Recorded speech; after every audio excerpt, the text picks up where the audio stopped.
Assalamualaikum warahmatullahi wabarakatuh. Perkenalkan, nama saya Siti Nurkhalifah dari kelas Biologi C semester 5. Pertanyaan yang pertama yaitu, apa sajakah hormon-hormon yang berperan pada sistem reproduksi laki-laki? Jawabannya yaitu hormon perangsang folikel, luteinizing hormon, hormon testosteron, hormon estrogen, dan hormon inhibin.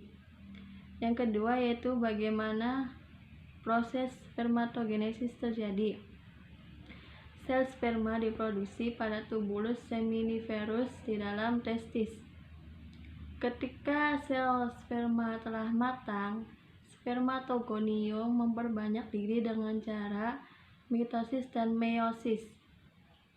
Dari spermatogonium, sel sperma akan berubah menjadi spermatosit primer secara mitosis. Setelahnya, spermatosit primer membelah secara meiosis menjadi spermatosit sekunder yang berukuran sama. Melalui tahap meiosis kedua, spermatosit sekunder membelah diri lagi menjadi 4 spermatid. Spermatid merupakan tahap akhir sebelum akhirnya berubah menjadi sel sperma yang matang dan siap dikeluarkan bersama dengan air mani ketika seorang pria mengalami ejakulasi. Pertanyaan yang ketiga yaitu, bagaimana cara menjaga kualitas sperma? Jawabannya yaitu menjaga berat badan ideal, menjaga asupan makanan sehat dan bergizi setiap hari, menjaga infeksi menular seksual, atur tingkat stres, dan selalu rutin olahraga. 4.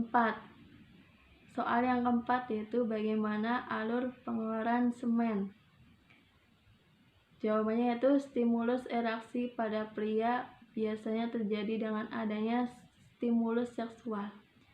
Stimulus seksual dapat berupa stimulus visual atau rangsangan langsung yang dapat membangkitkan ereksi. Pada tahap stimulus ini akan keluar cairan pre-ejakulasi. Cairan pre-ejakulasi umumnya tidak mengandung sperma. Namun tidak menutup kemungkinan cairan pre-ejakulasi turut membawa sperma yang tersisa di saluran uretra dari ejakulasi sebelumnya. Setelah terdapat stimulus yang cukup, maka seorang pria akan memasuki tahap ejakulasi.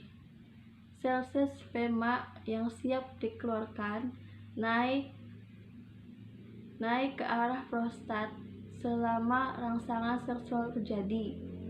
Pada fase ini, sel-sel tersebut bercampur dengan cairan semen yang menyediakan cadangan makanan dan nutrisi untuk kelangsungan hidup sel beberapa hari ke depan.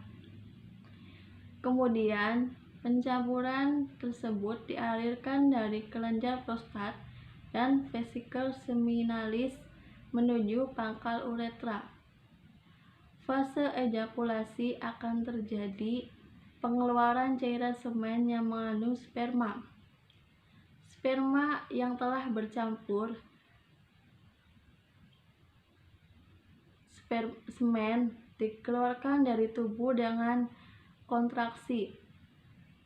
Kontraksi ritme terjadi akibat penis memiliki badan otot. Kontraksi ritme ini merupakan bagian dari orgasme pria. Orgasme pada pria umumnya berlangsung selama beberapa detik. Selama sekali orgasme dapat terjadi selama 10-15 kontraksi.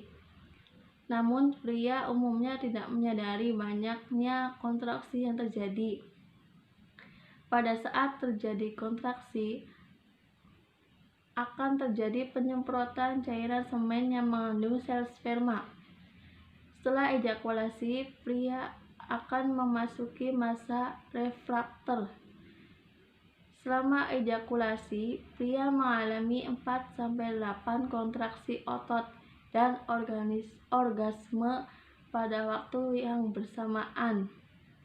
Masa refraktor adalah sebuah masa di mana pria tidak dapat mengalami ereksi lagi. Soal pertanyaan yang kelima yaitu apa sajakah gangguan pada sistem reproduksi pria? Jawabannya yaitu disfungsi ereksi, hipospadia, kriptokismus, varikokel, kanker prostat, hidrokel, hiperplasia prostat, jinak, atau dalam disingkat yaitu BPH.